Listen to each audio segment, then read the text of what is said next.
The Great One's Journey by the Lier Who Lies Chapter 41. Failure PT1. Why do we exist? That is the ultimate question, is it not? Rather, that should be the first to come to our minds. There are obviously many answers, but mine only needs 2 words. To serve. Whether it be our homeland, our faith, our family, our own desire, it can even be something as intangible as an idea. I believe the reason for our existence is to serve. I only realized this when my mother died. It felt so long ago. You were only a child back then. It is better to have realized this sooner than later. I sometimes wish I had known even earlier. Anyway, this is especially true for your kind, isn't it? To find the perfect master to serve, or to become one yourself. Right, and I have chosen you as mine. So, why are we talking about this? Because I don't want you to serve me, then, I want you to serve this empire. You mean you want me to serve your family? No, I'm not asking you to serve its rulers or even its land. I'm asking you to serve the people who call this place their home. I want you to serve the men who plow the fields, the mothers who raise their young in our lands, and the children who look up to you in adoration. Can you do it for them, Saul? Definitely. I will not fail you. I'm sorry. I have failed you. Saul knelt down beside the youngest prince, who looked bruised and battered, sobbing as he held onto his mother's rapier tightly. The newest crown prince had finished his bout with his younger brother, and with the covenant lord beside him, Saul could do nothing but watch. He had failed to protect his prince. He had failed to protect his prince's family. And now, with the hero in the picture, he was going to fail to protect the empire. He had failed all his promises. The servants and maids swiftly took the youngest prince into the infirmary. Saul stayed kneeling in place. Was this how it was going to be from now on? What more could he do? As he knelt there next to the leftover pool of the youngest prince's blood, he remembered the late prince's words. He still had a reason to exist. The empire was without a doubt about to enter its darker times, yet hope was not lost. As long as he could free the prince and find someone to raise him to become a more competent ruler, then the empire wasn't finished. Men shall continue to reap crops, not heads. Mothers shall raise leaders, not expendables. Children shall walk on the fields, not spill blood on them. Now wasn't the time to give up. Saul knew of one way he could set things right, at least, he hoped. But if it failed, then it wouldn't be much worse than the current situation. He went straight into the Griffin Knight's barracks. His gait foretold his resolve, but his eyes told of his uncertainty. Prince Gideon rarely ever entered his room in the palace, opting to stay near his men and the griffins instead. Saul went up the floors until he reached his prince's room in the barracks. It had occupied the entirety of the top floor. The thing separating it from the stairs was a metal door flanked by potted plants on each side. Saul picked up one of the pots and took the key underneath it. Then, he turned the other one until a keyhole appeared. Inserting the key into it, he heard a clicking sound by the door as it slowly opened. If he had put the key into the door's keyhole, then his hand would have received a nasty shock and the alarms would have gone off. The best kind of distraction is a moderately invested false lead, his prince used to say. Entering the room, he could tell none have managed to enter this room since the prince died. Seeing all the confidential files in the room, he made a mental note to burn all of it when he was finished here. After seeing how the emperor acted in the presence of the covenant lord, he decided it was better to lose all the important information than to let it fall into the wrong hands. Though, he couldn't deny that part of the reason was just for doing it out of spite. He opened one of the drawers and took out an old leather-bound book. The cover held its title. The Book of Black. It was said that before the day of cursing, when the black demon Diablo still terrorized the world, he wrote a book for his apprentice. In time, that book was then caught in the hands of the church. It stayed in the deepest parts of the church until it was stolen during the blindsiding. It fell into the hands of Hans Fald, an ancient emperor and the ancestor of the current Fald household. It was kept by the Folds in secret, hidden far away from the light of day until all the Folds' descendants forgot about it. It wasn't until Gregory Fald, the father of the current emperor and Prince Gideon's grandfather, who had retraced all their treasures and found the book, was it returned to the church in order to strengthen political ties. Though, that was only the cover-up. Gregory had actually made an identical yet heavily edited copy of the book and sent it back to the church. He told no one of this, not even his family. And since no one had seen the book for centuries, everyone, including the church due to the deaths of its original predecessors, was none the wiser. It was only on his deathbed that Gregory told and gave the original to Prince Gideon. He had said only he was the one who would be able to accept the truth of the past. Not even his son, the current emperor, was worthy. Supposedly, the truth behind Diablo's origins, his goals, and even forgotten history before the time before he came, was written within. The old emperor had made a copy to the church so that no one else but the empire could have the original as a trump card. And here it was, right in the palm of his hand. Saul gulped. He couldn't help but get nervous. This was a book written by the greatest evil known to history. It was natural that even the toughest of men would feel a chill on their backs at the sight of such a historical piece of blasphemous knowledge. He began reading, but it turned out he knew a very few words. Saul realized that this could be the language that had been used in ancient times. Thankfully, he did manage to figure out a few words. The blade had taught him a few symbols from his language. Saul believed he called it Katako air, katakana, or something. Rimuru. Rimuru tempest. Watch your tongue, hybrid. Saul quickly spun around, his weapon in hand pointing at the individual sitting behind his prince's desk. The man had pitch black hair with red and gold locks. His eyes glowed similar colors. What was most inhuman about him was that his scleras were black. Who are you? How did you get in here? The man, who Saul could feel from his presence alone, was definitely a demon. A powerful one at that. First, you read my book without my permission, then you said my master's name in vain. Now, you even have the gall to point your weapon at me? The demon laughed almost hysterically. Saul's grip on his weapon tightened. His book? Truly, our blood has thinned in the face of isolation. Guy was wrong for cutting you guys off from the demon world. Now it's devolved to this inferior. He let out another laugh, reveling in schadenfreude. I should be disgusted, but it is very interesting to see how my kin has survived all these years without contact from the outside. The way the demon talked brought Saul a great sense of foreboding. You still haven't answered me. Who are you, and why are you here? He then heard the demon's voice from behind. There's no need to point out the obvious now, is there? He tried to turn around, but found himself unable to move a muscle. His eyes darted back to behind the desk, which was now empty. Hey, are you Diablo? The demon walked out in front of him and bowed. The one and only. Finishing his business with the black demon, he started a small fire in the room, hoping it would all burn down by the time he was done. He walked back into the palace. The Covenant Lord was given the biggest and most luxurious guest room in the entirety of the empire. It even topped the prince's rooms. It was big enough to fit an entire school and had enough furniture which, if converted into wealth, could feed an entire town for a year. Saul knocked on the gigantic twin doors. I didn't order anything, did I? A muffled voice sounded from behind the doors. The door opened to reveal the white-haired half-elven man. When he looked at the knight, his face was filled with sick delight. Ah, if it isn't the faithful knight. Why have you come, child? I need to talk to you in private, he said briskly. The hero had an amused look on his face. Sure, come in, he said condescendingly. I hope that you'll behave while you're here. Because, you know, naughty kids get punished. Closing the doors, they both walked in. The Covenant Lord stood to the far end of the room, obviously expecting something to happen. So, what is this all about? Saul was a man of few words. Even when alone with his prince, he would rarely start a conversation and would only respond concisely. Therefore, not much. Only your death. The Lord's eyes widened as the knight suddenly appeared in front of him. On his hand was a claw-like gauntlet, with all the fingers aiming for his vital spots, and on his back were a pair of black leathery wains. Earlier, you were a hybrid, correct? Eh? What? Ah, I believe the people of this world call your kind half-demons. To say Saul was nervous was like saying he was slightly annoyed at the emperor. Saul hated his current emperor. He needed to be careful with his wording. One wrong move and he'd send the entire world back to the Dark Ages.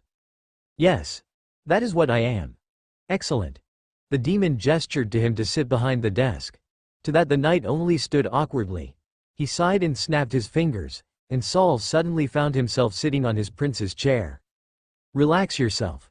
We are above taking offense to trivial things like nervous chatter. We? Who are we? Thought so. Do you have a name? It's Saul, he said carefully.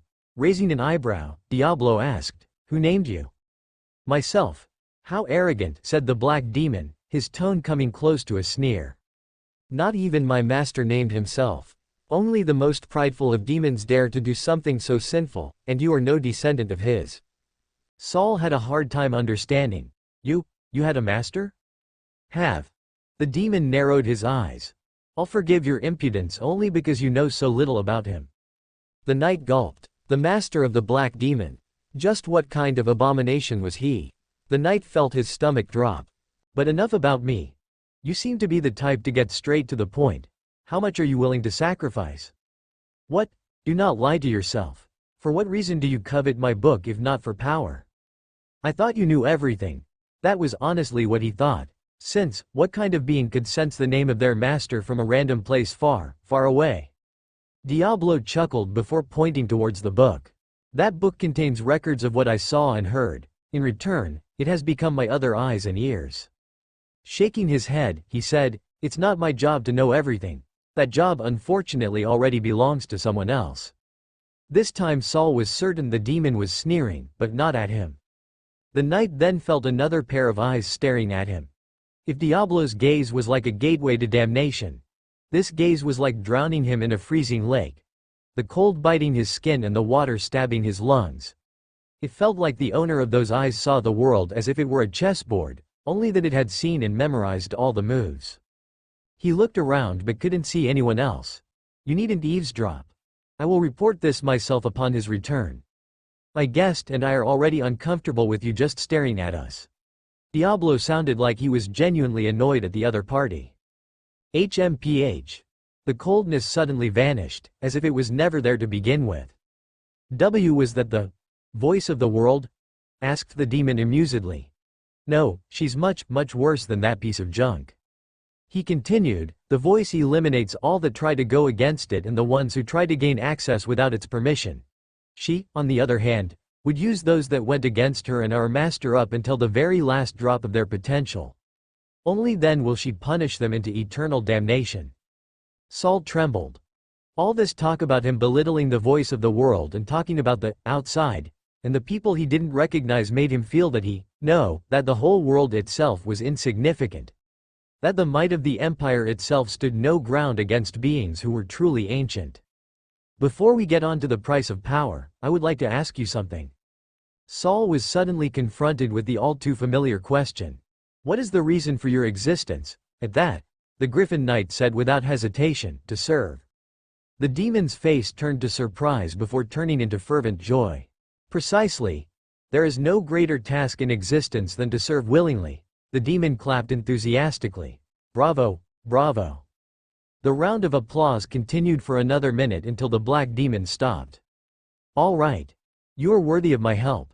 He then walked over beside him. To receive my aid in your ordeal, you need only promise me two things. First, forsake your humanity. Your human half, that is. Second, devote yourself to my master for eternity. There wasn't much of a choice, and honestly, between the Empire and the ancient demons, he strangely felt the latter was the lesser of two evils. Notice. Will you form a contract with ID: opening curly bracket #000000 closing curly bracket? Warning. Chances of survival.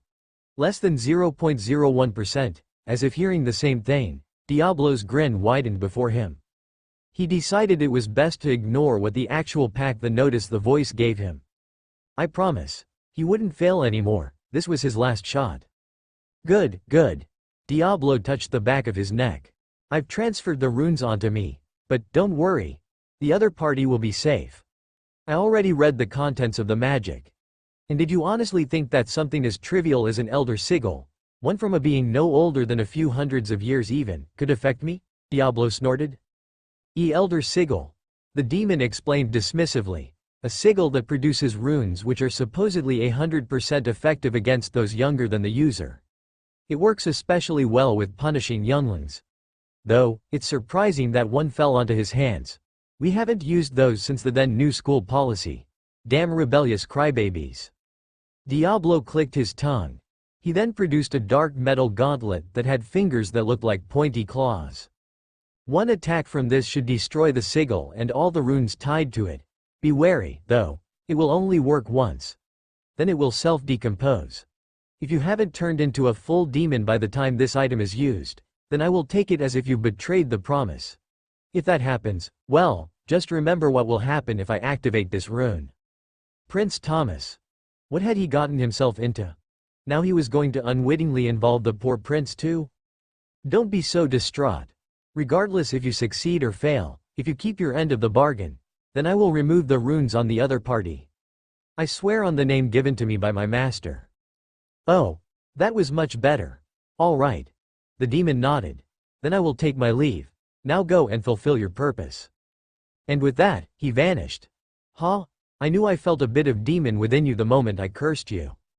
The Covenant Lord suddenly disappeared and appeared in another part of the room. Only, I thought you were a half-demon like that half-breed the Blade. Clicking his tongue, Saul took the time to quip. Aren't you also a half-breed, long ears?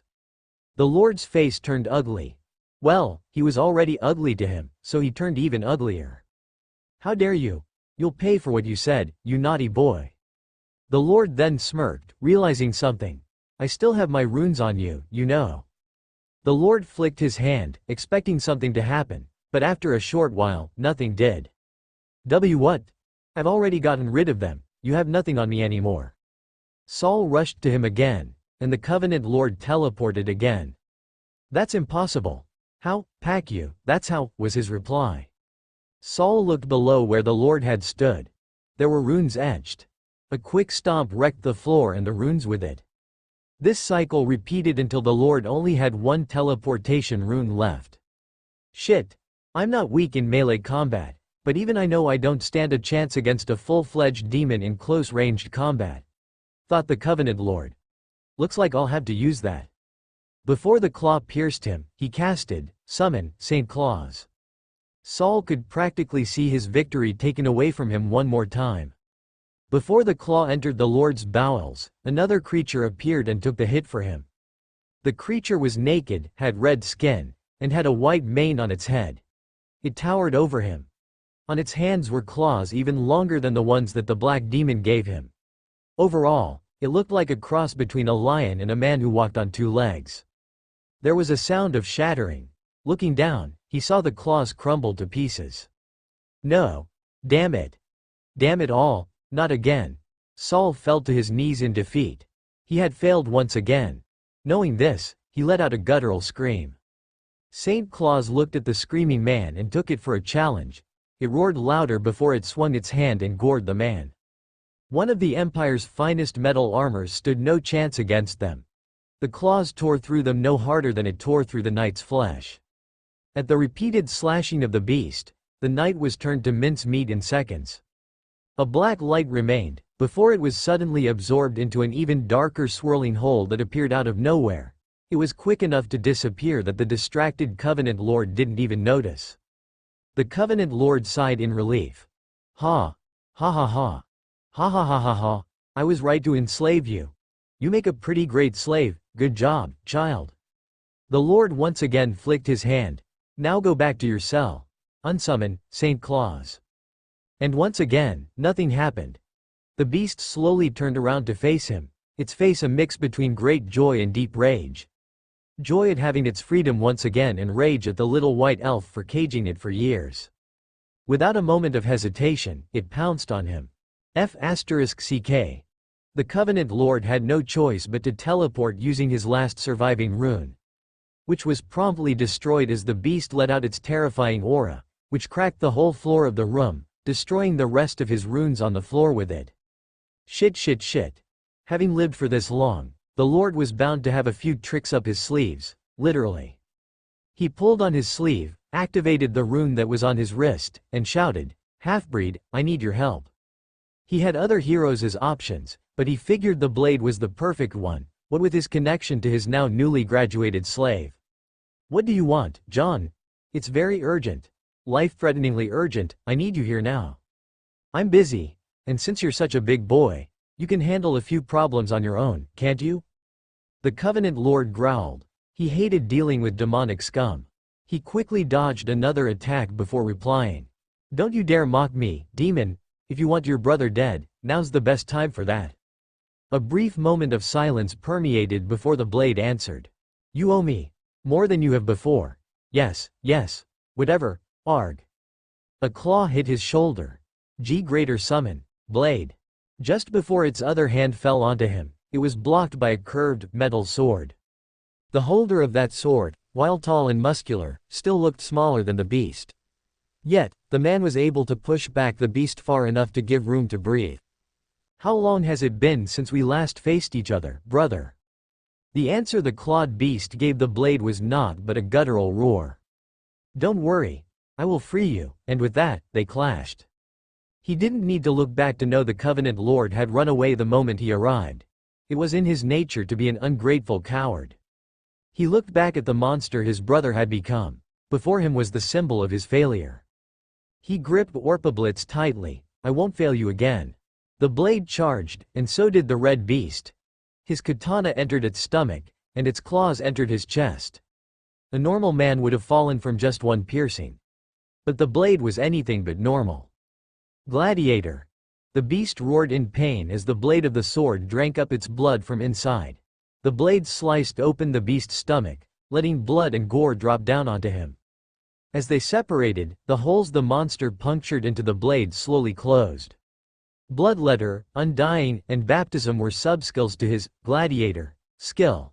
The bloodletter allowed him to drink blood through the sharp metal objects he wielded, and Undying allowed him to stay awake even when his body was in an unimaginable state. The subskills went hand in hand as Undying allowed him to use the blood he drank to heal himself and regenerate. As for Baptism, the blade roared back. Baptism gave him even greater strength and speed, and also gave him unlimited stamina as long as he was bathed in the blood of his enemies. No matter how powerful St. Claus was, even it would tire at some point, and that was what the blade was aiming for.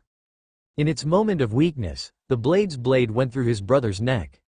Its head rolled down, and soon its body followed. It's over. The only thing keeping him from collapsing on the spot was that he didn't know where the pack was.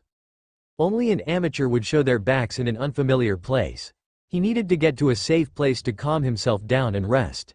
He was sure that this room was supposed to be luxurious before it was torn up by his brother. If the size of the room didn't make it obvious, then the decor and furniture. He saw a single wide cherry red eye staring at him from behind the door.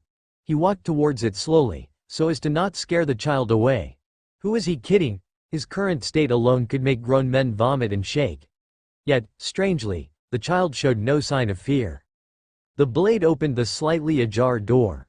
Behind it was a little boy with hay-colored hair. He knelt down and asked, "Are you injured anywhere?" The boy shook his head. The blade tilted his head in confusion. "Are you not afraid?" It was the boy's turn to tilt his head. "Of what?" He looked around and pointed at the corpse of his mutated brother. That. The blade noted that the boy didn't even deem him frightening even in the slightest. There clearly was something wrong in his head, but, yes. "Why would I be afraid? He's dead, isn't he?" "You said that he is. Was your brother," retorted the child as he pouted. The swordsman couldn't help but chuckle at his logic. Though, the boy wasn't wrong in the slightest. There was no need to fear a corpse. In fact, there was no need to feel or care for a lifeless body. The child then continued, "We're the same, how so?" "My brother is also a monster," said the boy blankly. It was only then that the blade began to notice. He looked over the child's body. It was bruised and bandaged. He showed signs of long-term abuse. The blade said, "My brother wasn't always a monster. Neither was mine. I failed to save my brother. My failure led him to become what you see of him now." The boy didn't answer. It appeared their similarities ended there. Save my brother? Can I do that? Yet those hopeful eyes. That gaze he himself had once held before it was washed away by his own despair. He wanted to deny it, but he couldn't. They really were. "Do you want to?" The boy thought it over. "My brother was very nice to me before he changed. Yes. I want to save him. Can you teach me how?" A rare smile appeared on his lips. "Yes, I can." Diablo looked at the scene before him with mild amusement. If he didn't know any better, He'd have guessed these two were fated to meet. Diablo was a demon of his word. He already dispelled the rune on the child. But, he kept the mark there, just to make it seem it still functioned.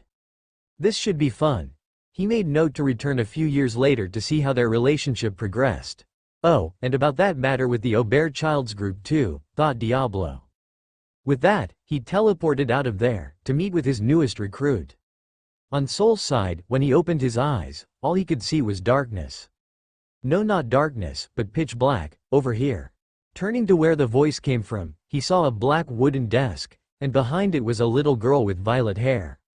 "So, this is the new recruit?" she asked, seemingly no one in particular. "I would guess so," came a bored voice to his right along with the sound of footsteps. It belonged to a shoulder-length blonde young woman in some sort of military dressing. "He seems to be a fixer-upper, but I think we can work with him." He turned around to the new voice to see a lascivious woman with long white locks, wearing nothing but a fancy and revealing white dress.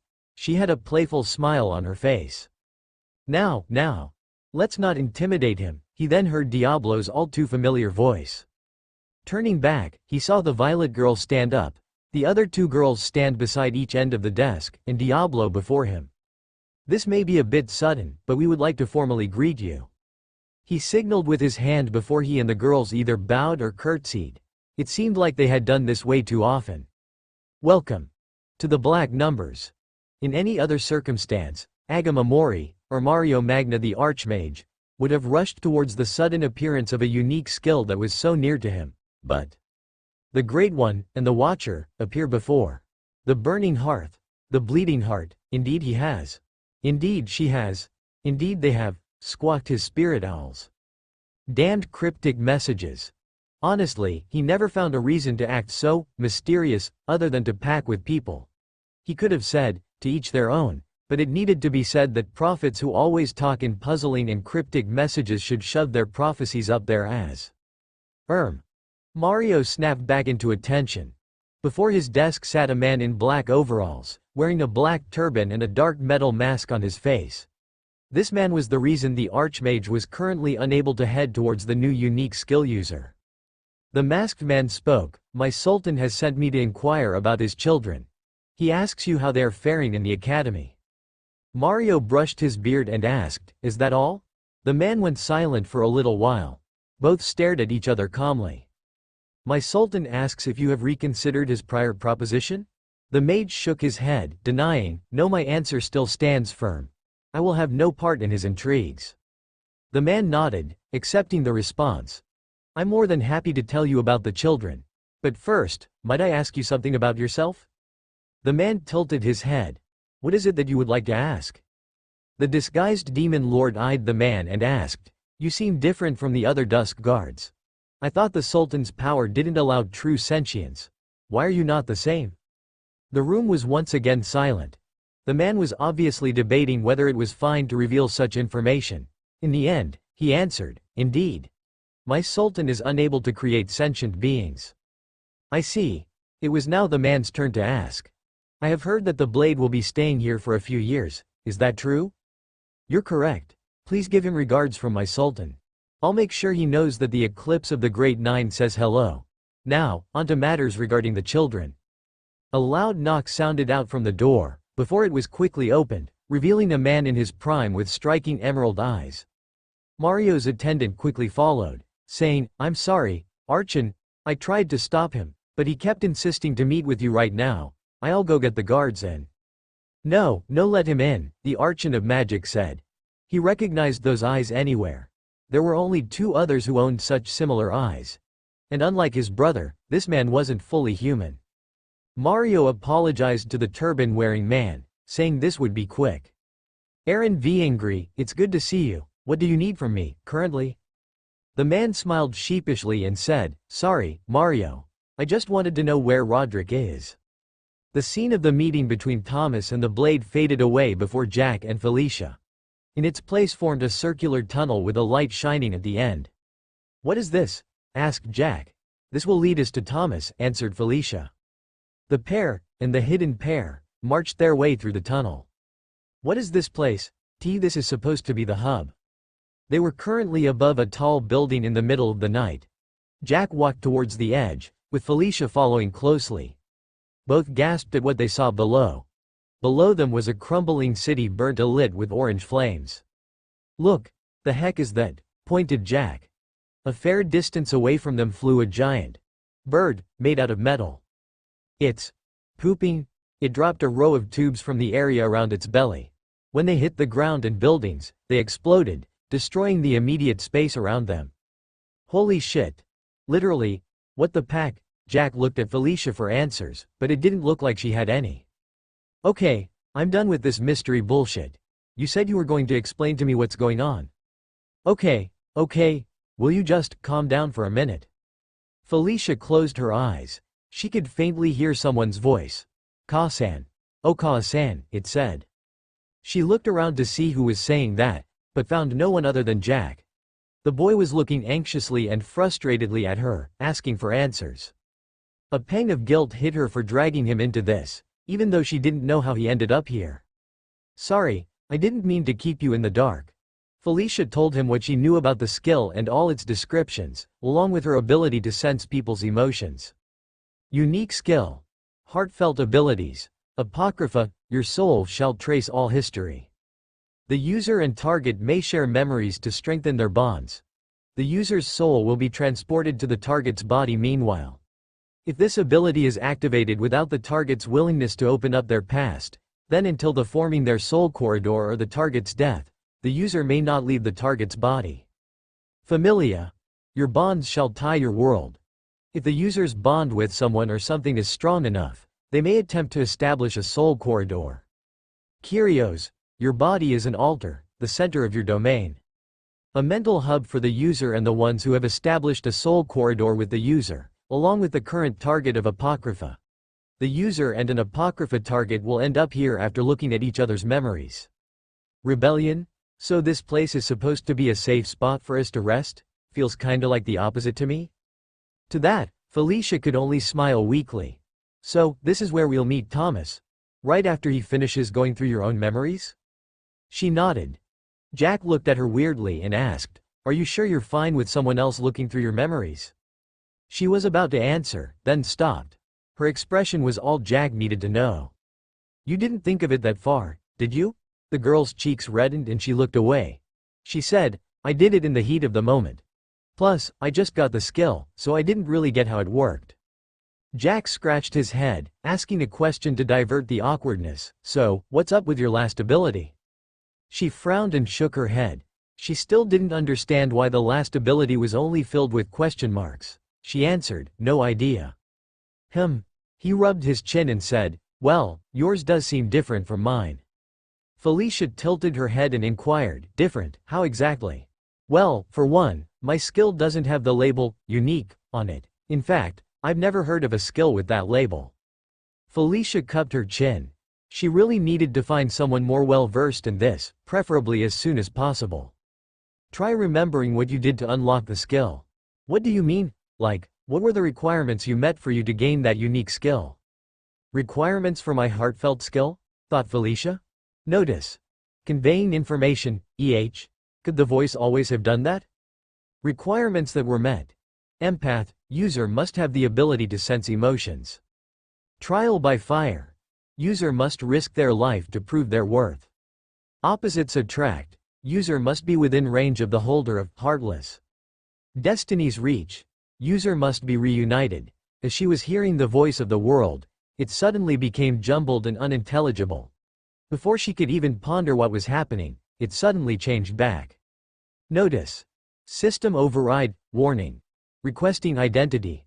Upon failure, will shut down the system and activate firewall. Felicia frowned heavily. Something weird was happening with the voice. It felt like it was trying to tell her that something was very wrong. The next line, however, brought chills down her back. Invoking administrative access for MC, she realized that it wasn't talking to her, but rather, to the one who just replied. Its sound was the same as the voices, but somehow she could tell that it was someone else talking. The intonation, while just as monotone, was much colder and distant. It was domineering. Completely unlike the faint presence of the voice of the world. Notice. Processing function. Please wait for reply.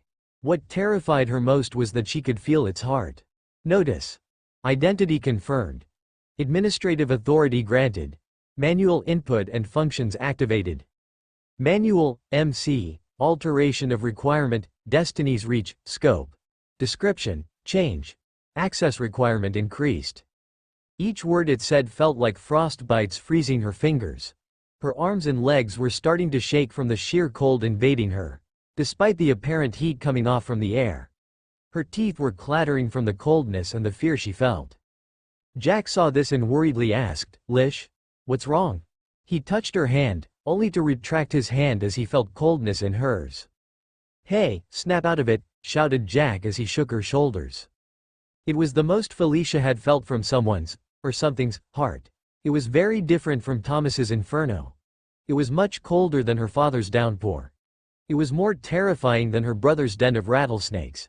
It was far more barren than Emily's vast and empty plain. Notice. Requirement description of heartfelt has been updated. Destiny's reach, you do not have access to view this information. Sorry about this, apologized Jack before he slapped her hard enough to send her off her feet and onto the ground. Fortunately, that was enough to snap her out of whatever that was. Teeth wanks, she said as she rubbed her cheek. Her eyes became teary as a red hand shape gradually formed on the side of her face. Rimuru, who was still hidden behind them, failed to resist the urge to facepalm. Seal, who wouldn't usually comment on what anyone else other than her master did, couldn't help but say, "Smooth. Real smooth." "What did you just do, Seal?" asked Rimuru. "A necessary precaution," was her answer. Rimuru nodded, accepting the reason without much thought. What he didn't know was how much Seal panicked internally. She was able to sense my emotions, thought Seal. She'd been so focused on covering all her master's tracks and possible blind spots that she forgot to consider her own defenses. All the more reason to be wary of this child. Back to the kids, Jack pulled Felicia back up and asked, "What happened?" I don't know. There was this voice and, oh, that's just the voice of the world. A pretty norm. No, it's not that. It felt like someone else was speaking through the voice. It said something about altering a part of my skill, and when I rechecked it, a part of it did change. The boy once again just looked at her weirdly. Felicia sighed. Never mind. Jack just shrugged, then changed the topic. So, did you find any clue on how you got it? Felicia nodded and relayed to him the requirements other than Destiny's reach. Other than the revoked requirement, the requirement of opposites attract puzzled her. Heartless? What's that? The counterpart to your heartfelt skill, I guess, going by the name. It doesn't sound like anything good, reasoned Jack. Given the exclamation of opposites attract, it would stand to reason that the ominously named Heartless was indeed the opposite to Felicia's new skill. But what kind of skill would that actually be? They didn't have to ponder for long, as the voice answered their query. And as was often in life, they hadn't known yet that ignorance was bliss. Acknowledged. Unique skill, Heartless, is acquired through the merciless slaughtering of those the user has deemed as enemies, disregarding their gender, age or intentions. Effects of unique skill, Heartless, are the collection and harvest of the souls of those who have surrendered to the user and lost the will to fight. Having heard the explanation, Felicia was thankful that her current astral body was not capable of throwing up, although it didn't relieve her of the sickening feeling in the stomach. That. For a skill like that to exist. No, not just exist, but for someone to have a skill like that. For someone to have met these conditions. What kind of ruthless monster would they have to be? What kind of skill is it? She told Jack what she heard. Not only the requirement, but the effect itself was abhorrent as well. Harvesting souls, like one would harvest crops? As though they were nothing more than nourishment to be stockpiled and used later, instead of living, breathing people. People who had not just their lives, but their very souls snatched away because someone declared them an enemy, because they surrendered to that someone. Not wanting to die fighting? This was as if to spit in their faces for even daring to think about surviving their encounter with this Mons. That's not even the end of it. Jack interjected with a worried look on his face, sweat rolling down to his chin. What do you mean? What else was worse than this abhorrent monstrosity? Jack delivered the final blow to Felicia, saying, the requirement stated that you had to be within range of the holder. Ah, it said that, didn't it? It said that she had to be within range. Well, within range was somewhat vague. Did that mean that she had already passed by this person without even realizing it? That she had crossed paths with what had to be a ruthless mass murderer on the streets, while being blissfully unaware of a monster that was hiding behind the facade of a normal passerby? No. What if? What if they didn't just pass by each other? What if range meant that she had actually met that person? A person who looked down on human life like that. A person to whom souls are nothing more than something to be harvested. A person who, had they deemed her an enemy, would have from that point on held her life in their hands. No, impossible. That just couldn't be. Even before acquiring heartfelt, she was an empath. She could feel other people's hearts. Surely, if she had met a person like that, if she had sensed the heart of someone like that, she could not possibly have overlooked it. It wasn't possible for her to have been unaware of the monster who had acquired a skill like that. That monster's heart must have been filled to the brim with so much malice and hatred that she would have probably reeled in terror for just being near them. I guess. I must have been within the range, somewhere in the city. Maybe during the festival or just on a normal day in the streets. There are, after all, thousands of people in this city. Merchants and adventurers coming and going every day. Yes. That must be it, or so Felicia reasoned with Jack.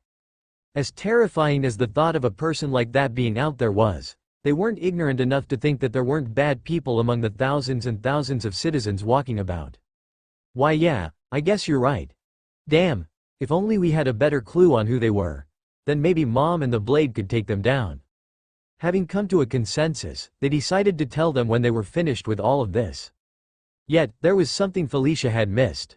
Though, perhaps it shouldn't be surprising that someone, who had been able to feel the hearts of others for most of her life, had grown to put certain expectations on what a person was like in relation to what she felt from their hearts. Much like how most would combine descriptions of someone with a mental image of sorts, Felicia would construct mental images of someone's heart. The flaw in her logic, that she was yet to be aware of, was that for someone with a skill called heartless, trying to feel their heart would surely reveal nothing but an empty void. A void she had felt before, but had disregarded. Truly, ignorance was bliss. After a short while of waiting, the space near them distorted and formed a tunnel similar to the one they crossed, only this time someone else walked out. "Thomas!" shouted Jack excitedly. Thomas looked at the boy, but other than nodding at him, he barely acknowledged Jack. He had more pressing matters to deal with. The prince walked straight towards Felicia. Apocrypha worked both ways. While she was viewing his memories, he was viewing hers. He'd been given enough information by the voice to know what to do. Felicia gulped as he neared her. This was the moment that would decide her fate. If she failed to bond with him, her soul wouldn't be able to return to her body. She didn't fully understand what that meant, but to her, that only meant her death. Thomas was a boy of few words, and that meant his words were usually concise and blunt. "You're pathetic," said Thomas as he sneered at her. Thomas was not impressed nor pleased with both what he saw and what she did to him. Felicia sucked in her breath, her body hitched taking in what he said. Her hands became damp, and sweat began to pour from her forehead, falling to her brows. Her head lowered in shame and anxiety. She'd been too hasty. Jack was right. She didn't use her head, and this was where it got her. She covered her face, too afraid to look the prince in the eyes. She was an idiot. It was her fault that this happened. She shouldn't have played a hero. She knew she was going to fail from the start. Thomas probably saw that. They were right. She was a failure. She was useless. Useless. Useless. Useless. Useless. Useless. Useless. Useless. Useless. Useless. Useless. Notice. You have failed to form a soul corridor. The world suddenly stopped. The air seemed to freeze. Not even the flames below moved. This is it, Seal thought. Master, about my earlier request, started Seal. Rimuru raised an eyebrow and inquired, "You're going to test him now?" She nodded. Rimuru looked at her for a moment. Perhaps it was out of suspicion, to which he would be on the mark. Seal had other things on her agenda other than what she requested. She'd planned this since she first realized who the girl was. Fortunately, whether he suspected her or not, he merely hummed and said, "Very well, you have my permission. Notice. Your punishment will commence. Manual, MC. Request task reassessment." It returned. Felicia readied herself for either her punishment or that frightening coldness, but after a quarter of a minute waiting, neither came. Instead, what came next was nothing like she'd ever experienced, and she seriously doubted anyone else had. Notice. Task assessment user has successfully followed the trail of memories. Target has successfully followed the trail of memories. User has failed to establish a soul corridor. Notice. Contradiction detected. User has successfully established soul corridor with individual, Jack. Notice. Punishment reassessment processing, failed. Reprocessing, failed. Troubleshooting. Notice. Anomaly detected. Requesting assistance from administrative authority. Manual, MC, notice received, assessing conclusion. Because user has completed the skills task out of technicality, user will receive less severe punishment. Manually distributed by admin, MC. Notice. Will inform the following admins. Mori, Grade 1. Manual, MC. Withhold and purge information. Notice. Are you sure? Manual, MC. Failure to comply will result in complete system reset. Notice. Requesting reconsideration. System thinks it is unwise to follow such a task. Your pathetic budding consciousness will be lost forever. Will you risk losing yourself for defying me? Notice. Calculating chances of survival. Understood. Requesting forgiveness. Manual, MC, commencing punishment distribution. Punishment. Ability. Rebellion has been locked until further notice. Attempting to use or even actively searching for information about this ability will result in immediate and certain death. User will also receive another task. Please wait. The objective will be given shortly. While the girl was quaking in utter fear and confusion, Rimuru noticed Ciel's lips curving upward. It was such a rare occurrence to see his partner smiling that any suspicion he had on her left entirely. Did something good happen? He asked. Ciel nodded and said, I'm happy to say that you are more secure than ever. Rimuru could only smile wearily. He said, I'm always safe as long as you're here with me. Well, now you're even safer, added Ciel. Ah, come here, he said as he hugged her tightly. As Ciel held her master, she thought about the still shaken Felicia. It wasn't easy to completely remove a unique skill from a living person. Even harder if it were just a specific ability inside said skill. She narrowed her eyes at the thought about rebellion, the ability the girl had. Such a power should not have fallen in the hands of a mere mortal. But she supposed it was because of her soul's supposed connection to her master that amazingly still existed after such a long time. Usually, she would have just erased anyone with such troubling powers. However, she figured her master wouldn't like such an outcome, so she opted for this one instead. Her request to test her master's son was just a cover for this very plot. Still, it didn't mean she wouldn't test him at all. He was still his son, and she would make sure he was worthy of it, whether either of them liked it or not. Meanwhile, on Jack's end. Notice. Please prepare. You are about to enter a historical dungeon within 10 seconds. What the? The other two kids looked at him. Space distorted above him, shaping into a circle, but this time unlike the earlier tunnels. Jack, what are you doing? I'm not the one doing this, the voice suddenly told me. Show that you are worthy of your title, and you shall be both validated and rewarded, non-blooded Prince of Tempest. The hole in the sky suddenly sucked him into itself. Jack, screamed Felicia. Thomas frowned heavily and tried to run after him, the girl following behind.